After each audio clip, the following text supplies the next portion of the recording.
So hi everyone, and welcome to another plant-based health professionals webinar. This is the penultimate webinar of 2020, and I'm really excited. This is on a topic that isn't often spoken about. It's the holistic management of premenstrual disorders with Dr. Hannah Short.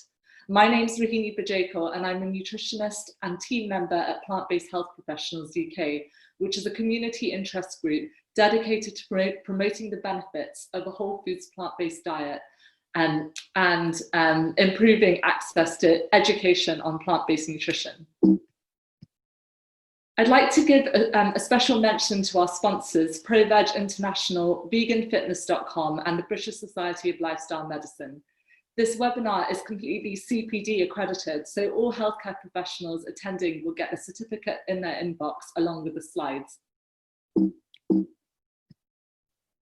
Our last webinar of the year is on the 9th of December, and it's on a really important topic, how to bring plant-based food into schools and nurseries, with Jo Stratton from ProVeg UK, along with other guests, including PBHP members who also happen to be amazing teachers. So definitely sign up for this one. The link is available on our website. We'll also be rounding off the year with a plant-based cooking social with Dr. Hayley Tate, and this is going to be a really delicious, decadent dinner. This cooking social is for PBHP members only, so if you're deciding whether or not to join us, this is just one of the many events that we have exclusively for PBHP members. If you haven't already checked out our free 21-day plant-based health challenge, do go onto our website on the Health Zone, as this is a fantastic free 21-day challenge with lots of expert advice, recipes, and nutrition inputs delivered to your inbox. And lastly, membership is open to everyone, not just healthcare professionals. Visit pbhp.uk to subscribe to our newsletter or donate via pbhp.uk/donate. We're also very active on social media, so definitely go and check that out. But first, I'd like to now welcome Dr. Hannah Short to give the presentation, and then we'll be seeing you all back here in about half an hour for the live Q&A. So drop any questions that you have for Hannah in the Q&A function right at the bottom of the screen, and I think we're going to get started now. Okay, hello everybody, and thanks Rahini for the welcome, and thank you to everyone joining tonight. I'm really grateful that so many people have signed up. It's a really important topic to me, and that's from a personal and a professional perspective, because personally I've struggled with a severe premenstrual disorder, and professionally I see a number of girls and women who continue to struggle with premenstrual disorders, and it's something that's under-recognised by the general public and certainly by medical professionals.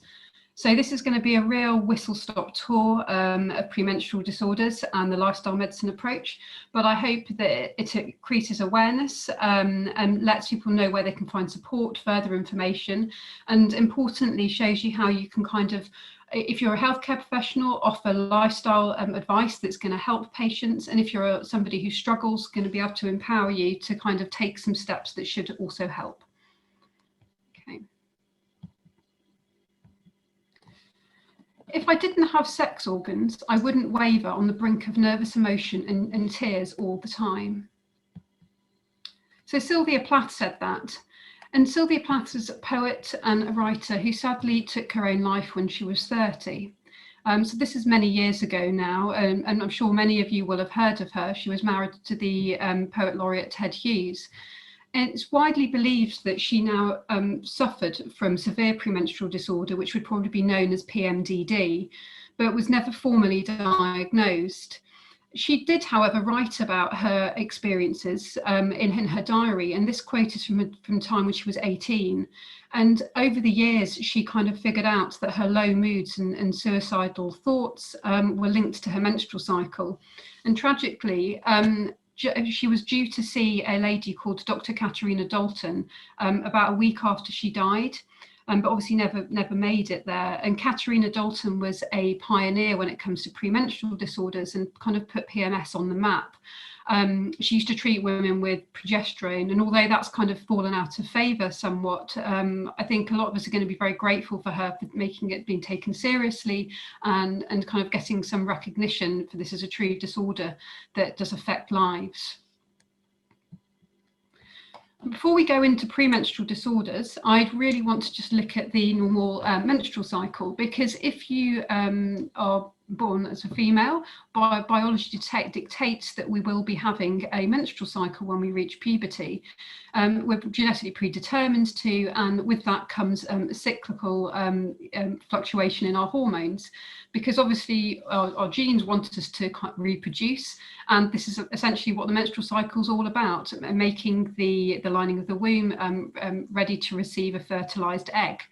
And so on a month in, month out basis, you get this nice rise in estrogen around the middle of the month, and then there's ovulation where the egg is produced and released, and then following on from that, there's a dip in the estrogen and a rise in progesterone, which is produced in the follicle, the corpus luteum, and that rises, so it's going to support the build-up of the lining of the womb to receive a fertilized egg should it appear.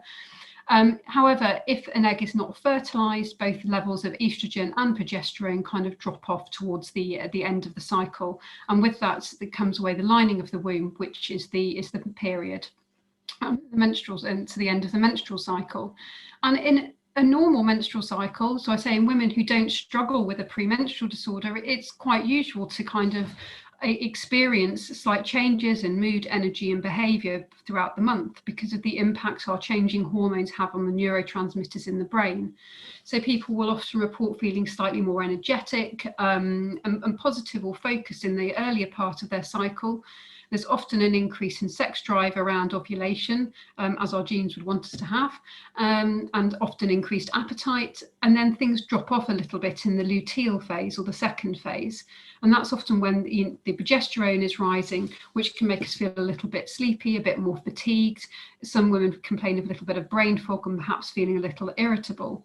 But for most women, it's not a major issue. It's just if you're more in tune with how your body works, you may notice this. But that doesn't constitute a syndrome or anything that needs medical intervention. However, premenstrual symptoms can kind of morph into what we'd call a premenstrual disorder if they are disrupting your quality of life and having a negative impact. And this is just a table taken from, sorry, a diagram taken from the Green Top guidelines produced by the RCOG, so the Royal College of Obstetricians and Gynecologists. And so if a patient comes to see a GP or a gynecologist with premenstrual syndromes, they'll look at this and figure out kind of whereabouts they lie. So it's a spectrum of disorders ranging from quite mild, although it may still be problematic for that patient, to much more severe, having a really detrimental effect on the woman's life. There'll be premenstrual exacerbation of underlying disorders, and there can be similarly related disorders where people react negatively to, say, progesterone in the birth control pill or in hormone replacement therapy. Although to my mind, they shouldn't really be classified as PMS or premenstrual because it's more a side effect of the medication. So I'm going to look a little bit at three of the main ones there. So there's premenstrual syndrome.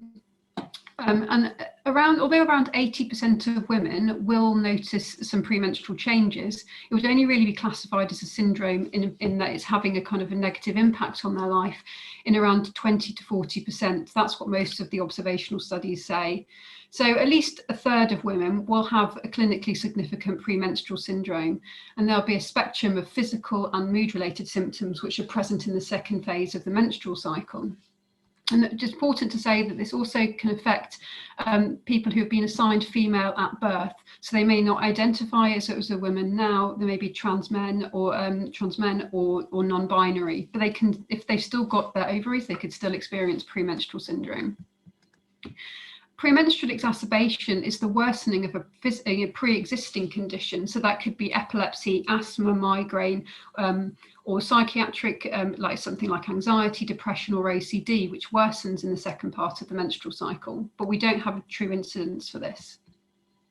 And then finally, we have premenstrual dysphoric disorder, which is PMDD. And this is a severe form of premenstrual disorder, and it's thought to affect 1 in 20 women.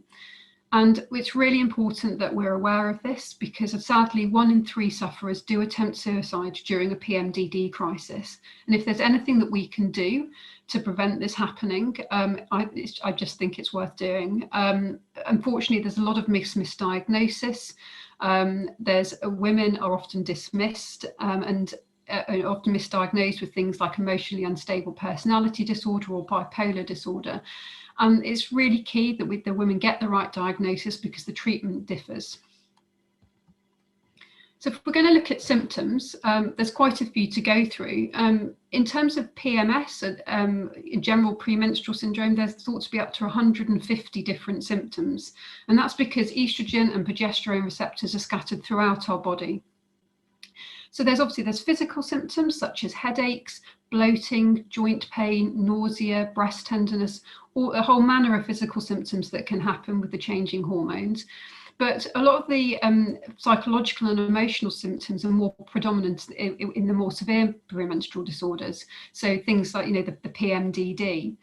So feelings of sadness, tearfulness, despair, feeling out of control, excess fatigue and exhaustion, food cravings. So a lot of people will have cravings for, sugar and salt and fat before their periods, a lack of focus, irritability. All of these are very common symptoms. And it really is a matter of degree. I mean, whether or not you'd be considered to have diagnosed with PMS or PMDD really ultimately comes down to how much it's impacting your quality of life. Most of those with, say, a diagnosis of PMS will be able to manage and get on with their life, even though they might struggle a little bit in the luteal phase. There may be things they can do, so from a lifestyle point of view or medical point of view, but they're able to go to work, interact with friends and family. And although they might say, I'm feeling a little bit wobbly this week, it's not going to be having the detrimental effect that PMDD can do. And those with a more severe disorder, I mean, they often say to me that they are having, they feel like they're a different person in the luteal phase, that they don't recognize who they are, that it's like a switch comes on, a switch is flipped, and they feel irrational, out of control. They suddenly want to walk out on their partner, they want to leave a job. And unfortunately, many women do leave work, leave relationships, or really struggle with kind of social relationships as well. And one of the really key things is that then start to feel better when their period comes. But this just adds, I think, to the distress, because they then start questioning, were those feelings real? What's triggering it? But it's just important to understand that this is a very real phenomenon, and often these women do feel very, very out of control, and as though something else takes over their brain. So we think, to go back to this diagram here, if we think about what happens, so with the estrogen rising here, when this starts to fall around ovulation, because this is often a little bit a peak time for many women with PMS and PMDD, feeling slightly anxious, although many people will feel pretty good. If you have a clinically significant premenstrual disorder, you might start to feel quite jittery around here. Sometimes that's that sharp rise in the estrogen does it, but more often than not, it's that fall off on the other side. And that's because of the withdrawal of estrogen impacts the neurotransmitters in the brain. And so serotonin and dopamine are affected, and that can have quite a profound effect on women who are very hormonally sensitive. At the same time, you've then got the rise in progesterone. And as we'll see on one of the next slides, the rise in progesterone can be problematic for women, especially with PMDD. Because whereas natural progesterone can actually have quite a calming and sedative effect on the brain and the way it interacts with the GABA receptors in the brain, in women with PMDD, there's often an altered response to the breakdown products of progesterone, which is called allopregnanolone. And in that phase when the progesterone levels are rising, instead of feeling kind of more sleepy and calm, which can sometimes happen, there will be irritability and anger and extreme anxiety. It's an altered response. And then this is further exacerbated when that drops off again towards the end of the cycle. And then again, we've got another little peak of estrogen, which often people don't realise, and that fall off again, contributes especially again to worsening symptoms. So it's not uncommon for people to peak and have a few symptoms around ovulation to feel better again for a week, and then to things to kind of really go downhill. So this is a really good diagram from a very informative article that was published in a psychiatric journal in the States a couple of years ago. And it's looking at the 5 main causes that we believe contribute to the severe premenstrual disorders and PMDD. They're certainly thought to be a genetic element. And a dysfunction in one of the genes that deals with kind of the estrogen-serotonin interaction.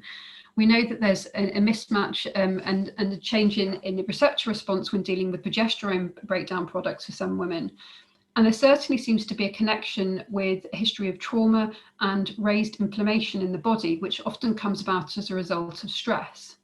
So not everybody is going to have a trauma in terms of, say, sexual or physical abuse. It doesn't necessarily mean that, although that's not uncommon, unfortunately. It could be any kind of trauma.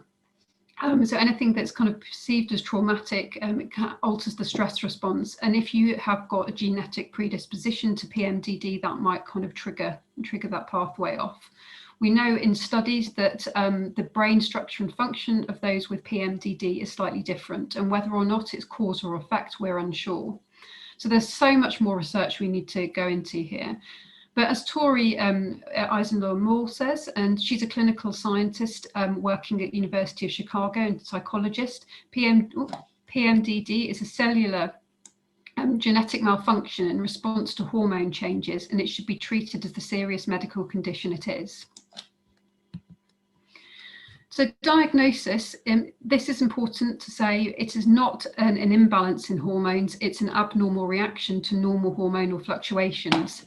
And sorry, I keep moving the wrong slide here. What you need to do is track your symptoms against your menstrual cycle. This can be done in a paper-based system, or there's lots of apps out there as well which do the same thing. There's a validated questionnaire, which is called a Daily Record of Severity of Problems. And this is a validated tracker. And again, that can be downloaded and used to track your cycle against it. And if you feel that you're struggling with premenstrual syndrome, downloading this and filling it in for a couple of months and taking it to your doctor is a really good start, because there's no blood test to say, oh yes, you have this or not. What you need to see is a pattern, and a consistent pattern of changing mood in relation to your hormones. So very quickly, the aims of treatment are to minimise hormonal fluctuations, and in some case that will be removing the trigger. I mean, this might be seen as quite extreme, and sometimes it can be, but it could be manipulation, say, by using things like the contraceptive pill, or it could be a medical menopause in very severe cases, and in most extreme cases, removal of the ovaries. Obviously, we want to avoid that if at all possible. Stabilising estrogen and encouraging its proper metabolism and elimination, and altering the brain's response to hormonal fluctuations.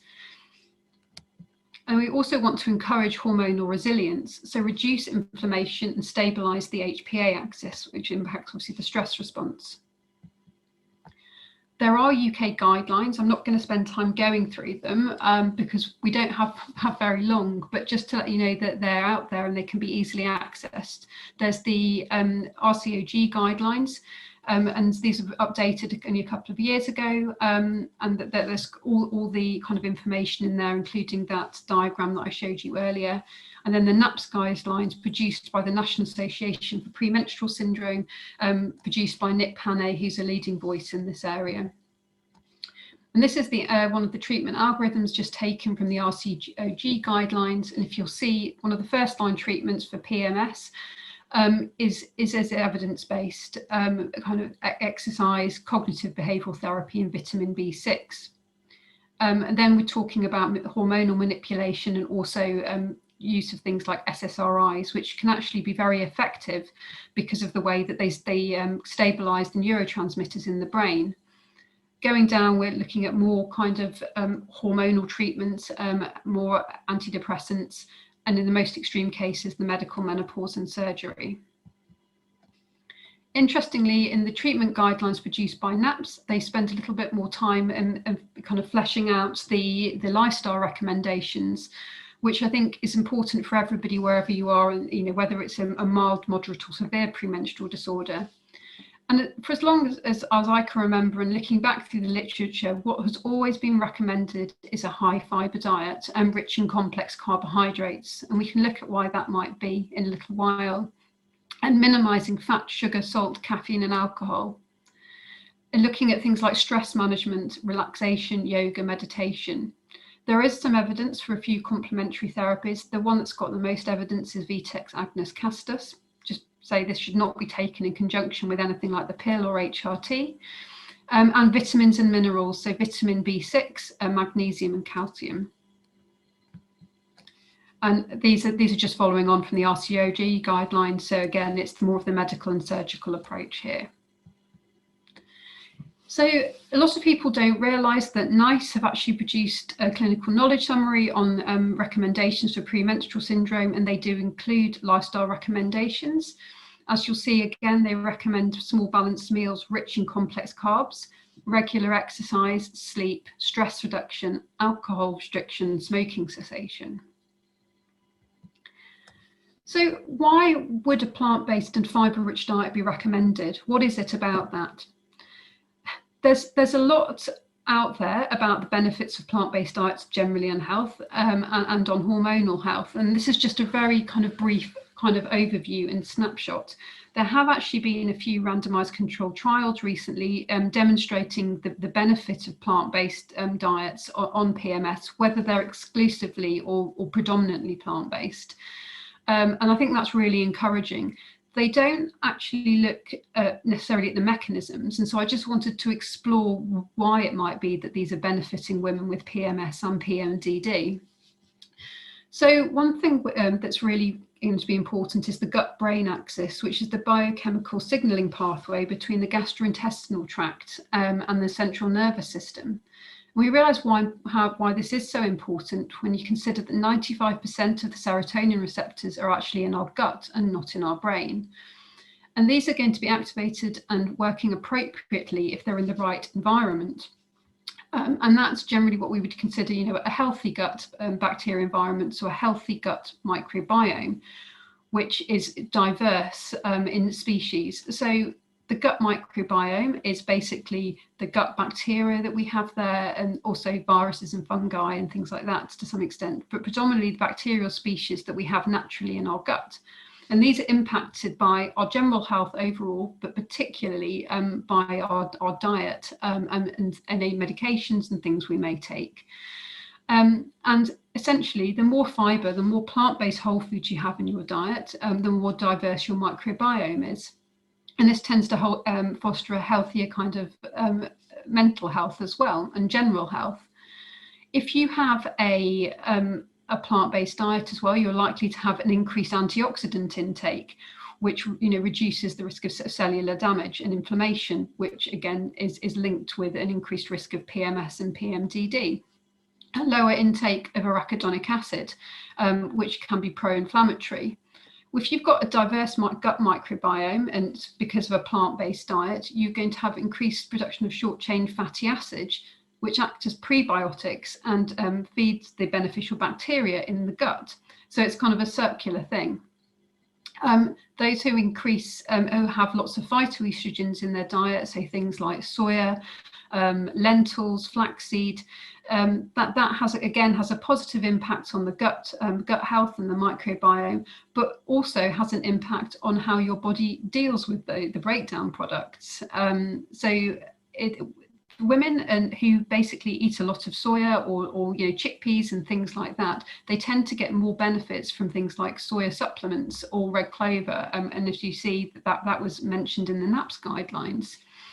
We think it might be because what they can do is their breakdown products activate something called Equol, which has an impact on estrogen receptors.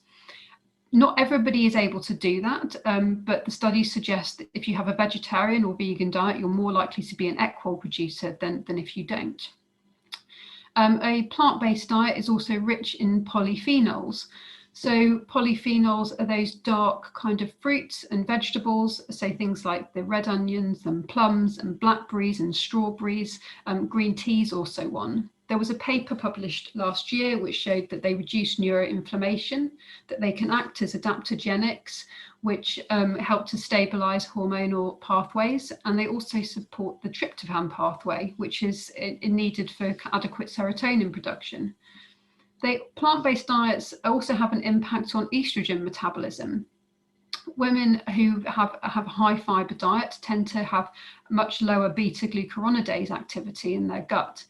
And this is an enzyme which activates estrogen breakdown products which have already been deactivated.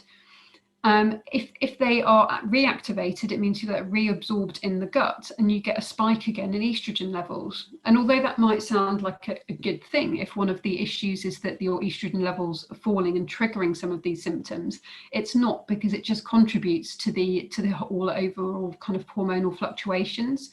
And you just don't want to be doing that in terms of long-term health. It's, your body's decided it no longer needs these breakdown products, and yet you're reabsorbing them. So the feces and stool samples of women who follow a veggie and vegan diet tend to include, far higher amounts of conjugated estrogens, which is a positive thing. They also increase the SHBG, sex hormone binding globulin, and this is something that helps kind of stabilize hormone levels again. The brassica family, so things like cauliflower and broccoli, they also have an impact on COMT and DIM pathways, which are really important in terms of breaking down estrogen properly and eliminating it. So there's all of these things which I think impact it, and maybe why that there is this benefit for the plant-based and fiber-rich diets.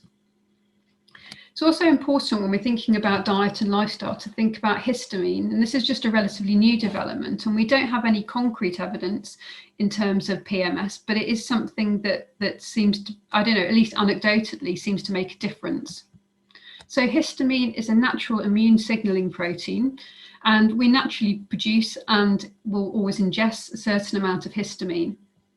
However, it's part of the normal kind of immune response. It's only really a problem if produced inappropriately, or you produce excess amounts, or if your body's not able to clear it. And for some people, it's an issue, and levels can increase just before menstruation. In fact, estrogen levels increase it.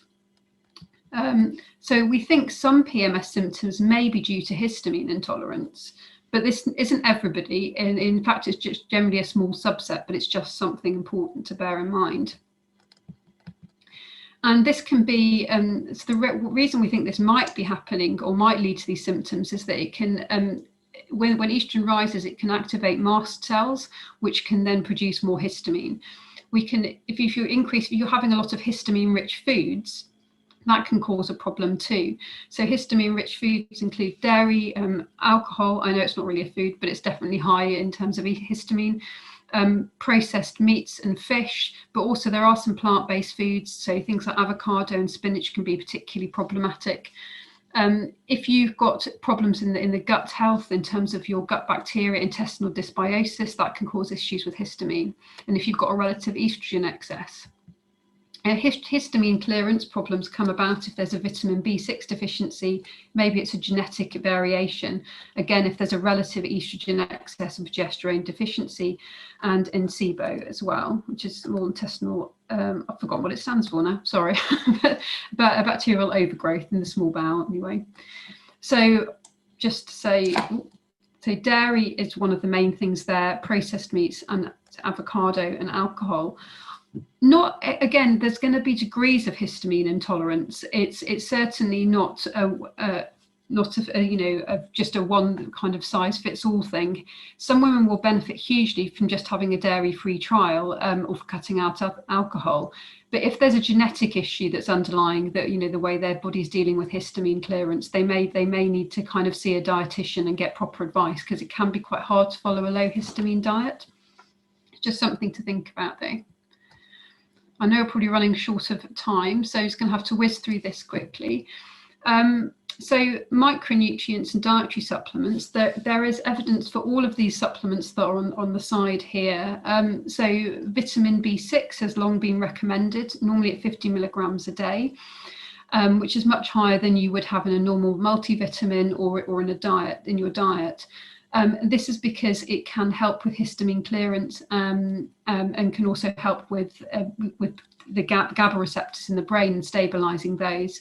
There's some evidence in trials for vitamin D and magnesium, which helps stabilise the GABA receptors. Iodine, that can be particularly helpful for breast tenderness. Zinc, calcium, so a general calcium supplement can be helpful for kind of dysmenorrhea, so severe period pain. But calcium D-glucarate, which is found in plant-based foods such as apples and broccoli and grapefruit and oranges, can be helpful for PMS symptoms. Omega-3 fatty acids, so nuts and seeds, things like that, can be really helpful. And there is some evidence for certain probiotics. So there's one called Lactobacillus helveticus, which there is some evidence from a trial that can be helpful in supporting the gut microbiome. This study was done just earlier this year, looking at vitamin B6 supplementation with a broad spectrum micronutrient supplement. And it looked not only at PMS, but also PMDD. And the results were quite encouraging because they showed that both PMS and the PMDD arms did respond really well, in particular to the broad spectrum micronutrients. Unfortunately, the supplement that they used is very expensive, and it'd be hard to replicate if you were going to try and buy all the supplements individually. And I think that's another reason really to focus on a very diverse plant-based diet, which is much richer in micronutrients than the traditional Western diet. And just quickly here, there was another study published this year on oxalacetate, which is a compound naturally produced by the citric acid cycle. But it's in this company produced the supplement and demonstrated that in combination with vitamin C, that this had a real impact on PMS and PMDD symptoms. And it's interesting because we think oxalacetate stabilizes blood glucose, and often, women often crave, simple carbohydrates, so sugary foods and things like that in the lead up to their period, and can get incredibly hungry. And we think it's the impact of the hormonal changes on blood sugar and metabolism.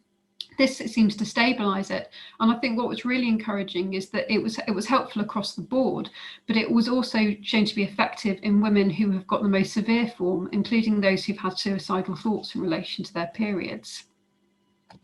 I think this is available mainly in the States, but it's something I think it is just worth knowing about. And I think it explains again why plant-based fibre-rich diets might be beneficial because of their impact on blood glucose levels and insulin resistance.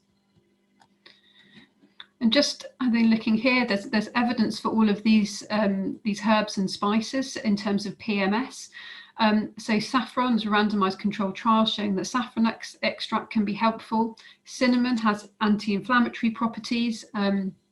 And also helps stabilize blood sugars. So again, even just adding a little bit of that to your porridge in the morning could be a beneficial thing to do. Raspberry leaf tea can be very helpful for cramps just before period or when you're actually on your period.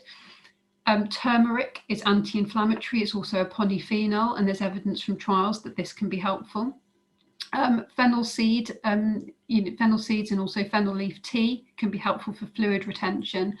And ginger can be very helpful for nausea, which a lot of women will experience in the lead up to their periods. So these are just a few things that are quite easy, I think, to incorporate in your diet on a day-to-day basis, and you don't have to resort to expensive supplements for those. They're worth a shot, and they're not going to have any negative impact, really. I haven't really got time to go into this much, but there's certainly some evidence for exercise, both aerobic, strength training, and things like yoga. In fact, in the last year, there's been a systematic review and meta-analysis of 15 randomized controlled trials on exercise, showing that regular aerobic exercise of 30 to 60 minutes a few times a week, it can be hugely beneficial in reducing premenstrual syndrome and symptoms. There's also been, there was a randomized controlled trial in Iran a couple of years ago looking at the benefits of yoga in reducing symptoms, and the results were clinically significant there. So And I also actually went to a conference for yoga practitioners and doctors, which was really interesting. And they'd done a survey, and it wasn't a big randomized controlled trial or anything like that, but had demonstrated a huge reduction in premenstrual syndrome with regular yoga practice.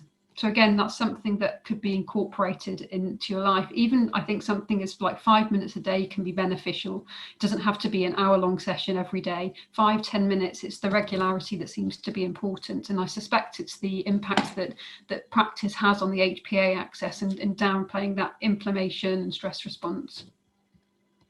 There's also some interesting data out there about the sleep-wake cycle, and there might be some impairment in the way the pineal gland functions in those with severe forms of PMDD and premenstrual disorders.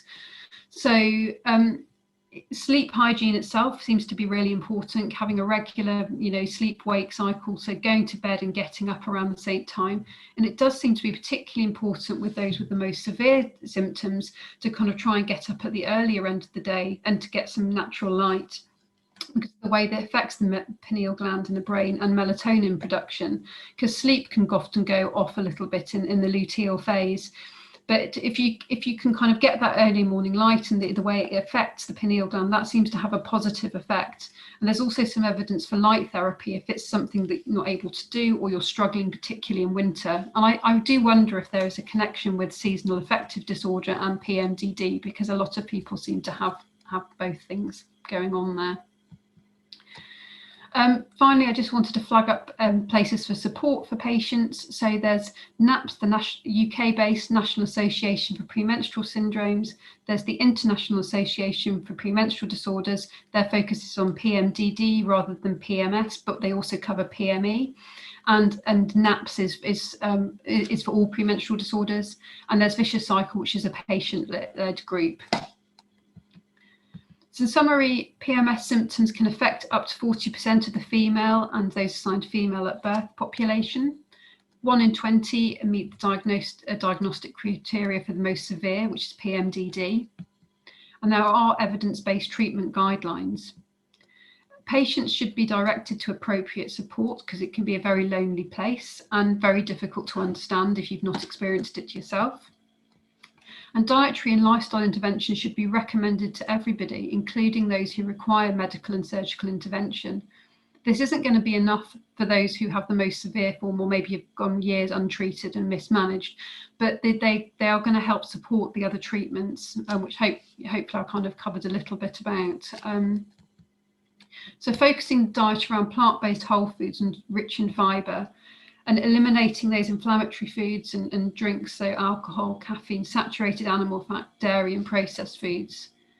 Smoking cessation is really important. There's a paper I've just put in the references explaining why that's the case, and regular exercise and sleep hygiene and stress management. Okay, some questions and references here. Thank you. Hi, Hannah. Just wanted to say thank you so much for that presentation. It's actually, I think, one of the most well-attended webinars we've had this year. So it's obviously a topic that has not been covered that much, and you did an incredible job, and I learned so many practical tips as well. And we've got a lot of questions to start with, but before we get started, as you know, I'm a massive fan of your work and your podcast, and I think your story is something that I'm sure a lot of people on this webinar would benefit from hearing from. So I wanted to ask you a little bit about your own experience of some of the things that you mentioned here. I always struggled with PMS, but I don't think I really recognised it as that for many years. So I always ended up feeling a little bit tearful before my periods. But I think one of my issues is that I never ever had regular periods. So I think one of the key things is that, you track your cycles, and so you kind of know when you're supposed to be due a period. I never had that regularity ever. So I don't think I ever really recognised it for what it was. But I know my period used to come, and then I go, that's why I felt so awful. So this kind of started in my teenage years. But I really struggled with endometriosis in my teenage years and 20s, and that kind of predominated. I was in pain all the time, and wasn't diagnosed until I was about 22. And I really struggled with that, but it was mainly the pain that was the issue rather than the PMS at that point. And I used to assume I felt awful because I knew I was going to be in pain, but I think it was the two things that were going on, to be honest. Anyway, kind of fast forward a little bit, things got a bit better for me in my 20s. And I did make a few lifestyle changes in terms of doing some more stress management things. I did try a few dietary things, but I hadn't really got my head around it. I saw a nutritionist. She said, try cutting out dairy. This is many years ago, but I didn't really know how to do it properly. And I don't know why. Now I think because I swapped dairy cow's milk for goat's milk. And I remember I have a horrible memory of a goat's milk hot chocolate, which just tasted foul. But I didn't do a proper dairy exclusion diet. And I thought it hadn't worked. And I still see patients who will think that if they have lactose-free milk, for example, it's the same as a dairy-free diet. And it's just understanding what it means. It's all animal milk is likely to have the same response. So I kind of thought, that didn't really make much difference then.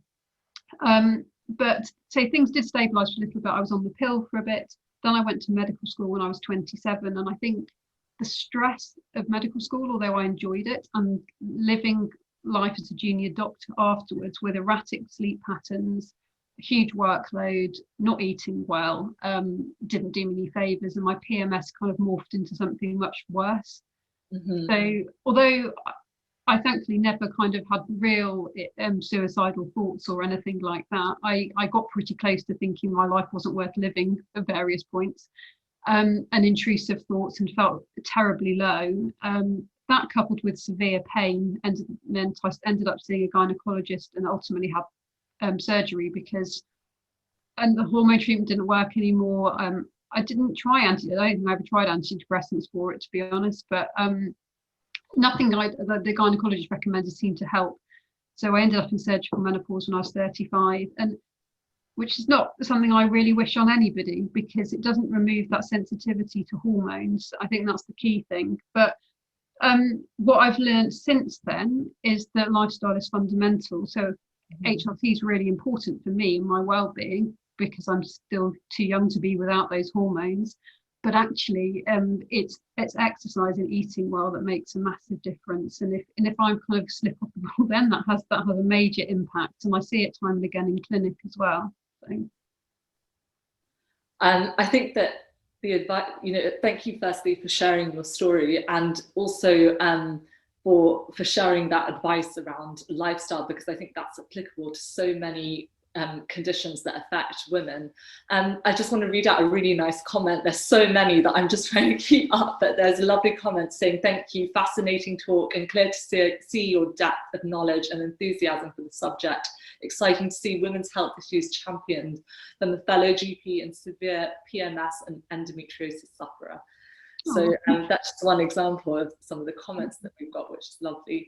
And so I'm going to kick off with some of the questions from the listeners today. One of the questions that's come up is do we have any evidence regarding the link between PMDD with early menopause or premature ovarian failure?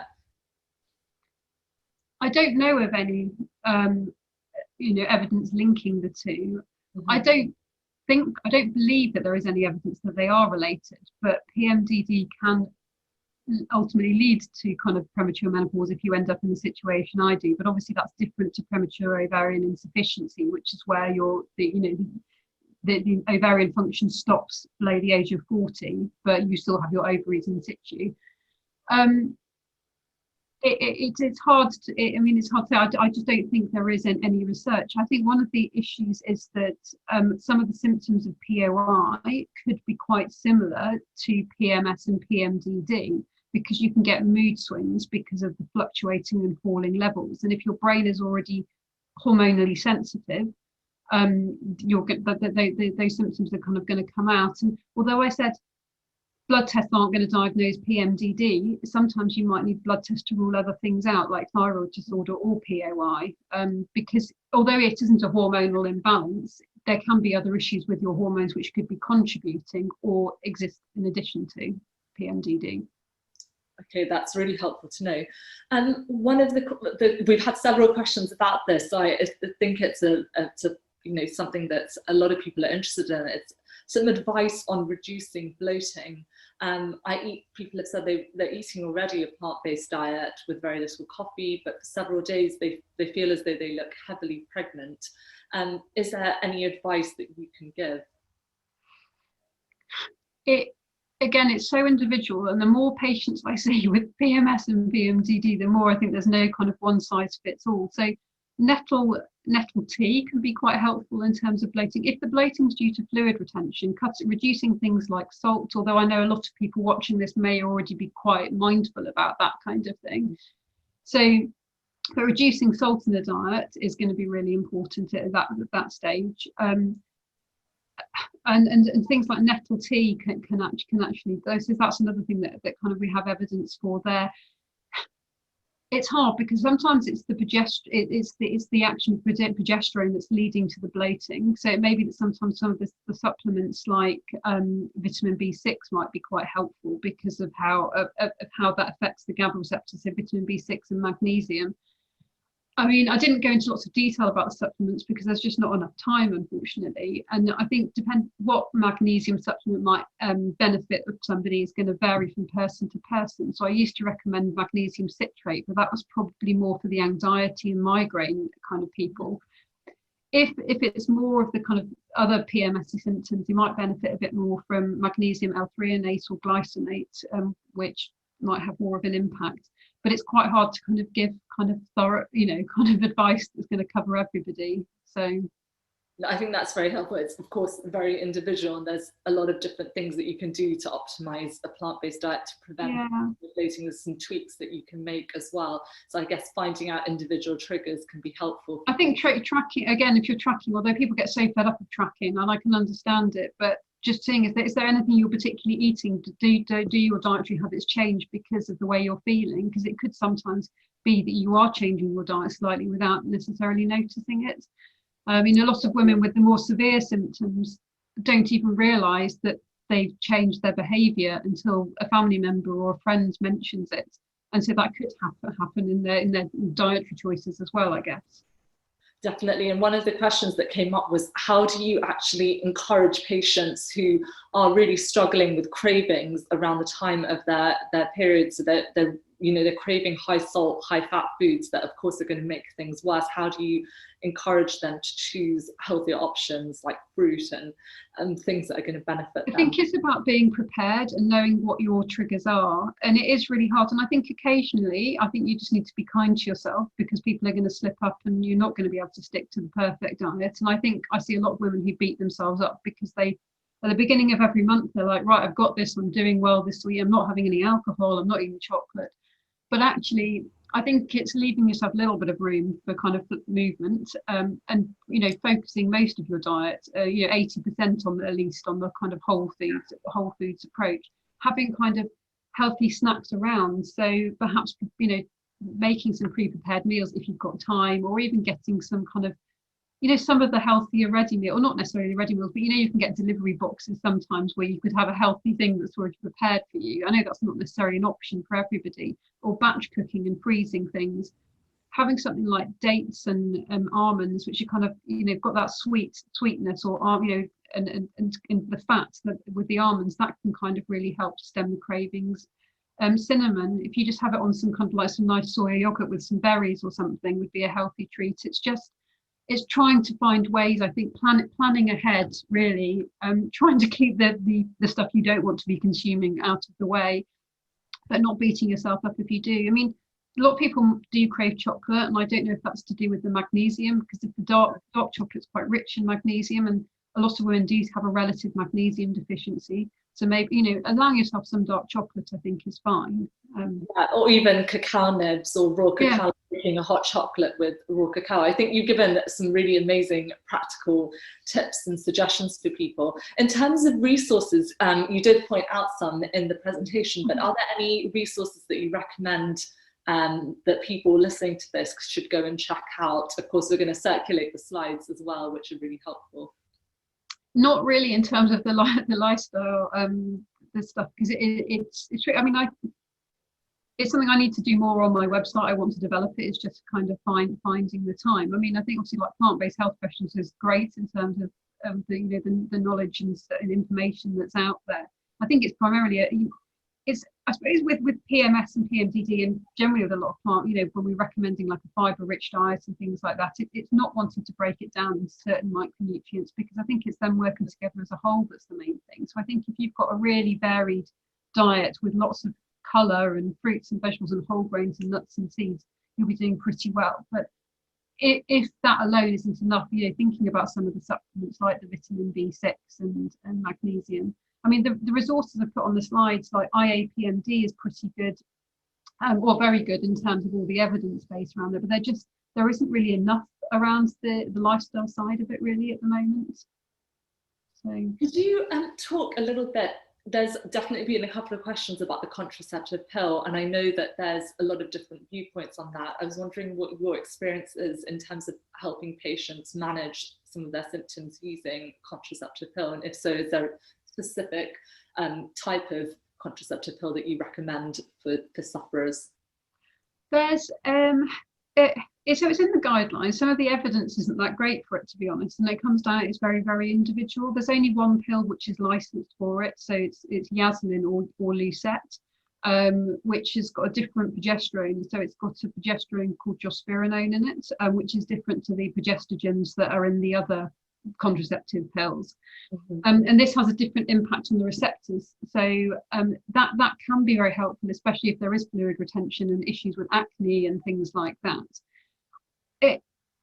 It can help. I mean, the pill can help if obviously somebody's looking for contraception, then it can be a good choice and things like that. But it can help because it calms down those fluctuations, but it should be given back to back, not rather than having the traditional 3 weeks on, 1 week off, 3 weeks on, because then you're just still withdrawing the hormones, triggering the symptoms again, and you're not really going to get much benefit.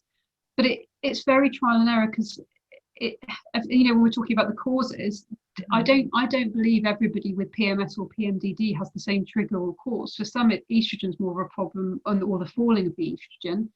But if you've got histamine intolerance, it might be the rising estrogen that's the issue. Or if you've got, if it's more of the progesterone, then they might feel brilliant when they've got more estrogen. So it's really hard to say. And in some patients, it's not progesterone itself that's the issue. It's the cyclical nature of that rising and falling. And you find some women with natural progesterone can actually feel better when they've been on it for, say, a month, but you have to wait for a month for your brain to kind of calm down and stabilize. So again, it's really individual. I think that's why people can often go through so many different things and not understand why certain things aren't working, and why the tracking is really important, seeing where it is in the cycle that you're having particular symptoms. And when you mentioned tracking, I know there are lots of great apps and things now. Is there anything you recommend specifically in terms of tracking? And you suggested the problem sheets, but what would you recommend for people who are new to this? So IAPMD has got a downloadable tracker, paper tracker, which I prefer as a clinician, because you can see it's really easy to demonstrate that, if there's a big kind of up and down with the symptoms. So IAPMD, NAPS has also got a downloadable tracker there. There's the daily record severity of problems. In terms of apps, there's one called Me and My PMD, or Me versus PMDD. There's even ones like Clue that I think a lot of people use and stuff, and a lot of the period trackers anyway. But Me versus PMDD is one of them, and I'm sure there's a few others. I think IAPMD might have one as well. So. That's really, really helpful, Hannah. And one of the questions that's come up, and I'd be interested in knowing about this as well, is what impact, if any, does weight have? So excess body fat, does it play a role at all with PMS symptoms and PMS? There have been a couple of studies showing that PMS symptoms can reduce if weight is reduced as well, and that being overweight or obese can have a negative impact. And whether that's to do with the way the body's metabolising estrogen, or because you're producing more estradiol fat cells and the fat cells as well, or if it's to do with raised inflammatory markers as a result of obesity, we don't know, because that research hasn't been done. But there is an association, but I think it's probably an indirect association to do with everything else that's kind of discussed. And coming on to just 2 more questions really related to lifestyle, I'd love to know, you touched on this briefly about kind of caffeine, alcohol, but in your view, in your clinical practice, what are your thoughts on caffeine, and are there any alternatives that you recommend? Caffeine is very individual. So although NAPs kind of mention it, and I kind of mentioned it, for some people it doesn't make a massive difference. So I'm not saying everyone has to cut out all coffee and tea, but if anxiety and insomnia and breast tenderness are a problem, then I probably would recommend a trial of stopping it. And it's actually, people don't realize you need to reduce it and have it out of your system for up to 12 weeks to have any noticeable effect, because of the effect on the receptors. It's not like cut it out for 2 weeks, oh, it's not really made a difference. It needs to be done for 12 weeks to calm down the receptor response. So that's very individual, but definitely worth considering. I mean, but anything like, the red bush teas and things like that can be helpful. Some people may be sensitive to black tea and coffee, but green tea can have quite a calming effect. So then, you could try initially switching out black tea and coffee for things like green tea and thing. And if you're still feeling quite anxious and hyped, just cut it out altogether. Like I said, there's the raspberry leaf tea, fennel leaf tea, what was the other one? Nettle, those things. There's some evidence, ginger tea, that these may all help particular symptoms. Alcohol is not is not a friend in terms of hormones and mental health. I don't think there's anything. I know people might enjoy the odd glass of wine, and if you can have that without any ill effect, I think having it on occasion is fine. But a lot of women who are hormonally sensitive cannot metabolize alcohol properly, it seems. I know I certainly can't. I do try, but I can't. I mean, I rarely drink now, but I know if I have a glass of wine, I'm going to feel horrendous the next day. And I see that in women who struggle with perimenopausal symptoms, and I definitely see it in women with PMDD.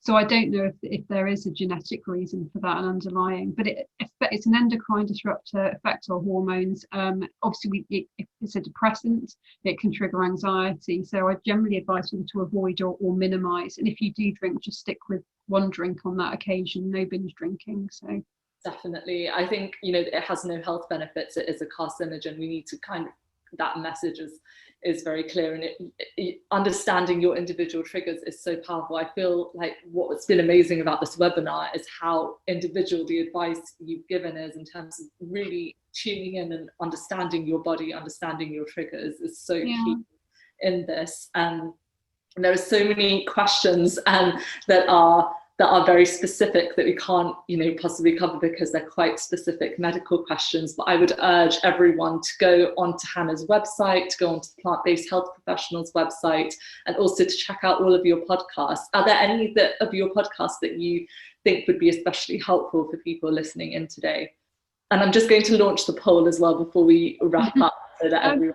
In terms of, I haven't done one specifically on lifestyle stuff, but I have I did more about early menopause with Rupi in the Doctor's Kitchen. So I think that's probably the one where there's a bit more focus on lifestyle, but a lot of it's more to do with menopause. But I do touch on PMS and premenstrual disorders.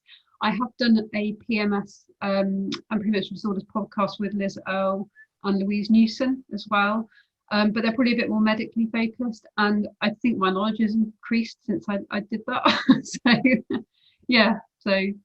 Well, I just want to thank you so much for sharing all your incredible knowledge. There's been so many practical tips for everyone. I don't think we've had a webinar where I've had this much of a flood of comments. It's a bit hard to keep up with, but I will send you all of them afterwards. And I just want to let everyone know who's listening, if you want to see this recording or share it with anyone that you think would benefit, then it is available for PBHP members, and I will be sending out Hannah's slides and the links to our site after this talk, so do check your inboxes for that. And I just want to thank everyone for joining us on a Thursday evening, and also to you, Hannah, for your brilliant presentation and for sharing your story and sharing so much practical advice that often doesn't get heard. I think this is a topic that has not been covered even that much in the lifestyle medicine space. So I just want to thank you for shedding light and talking about something that is so important that doesn't get aired. Oh, well, thank you. Thanks again, everyone. And the recording will be up in a few days on the PBHP website. Good night.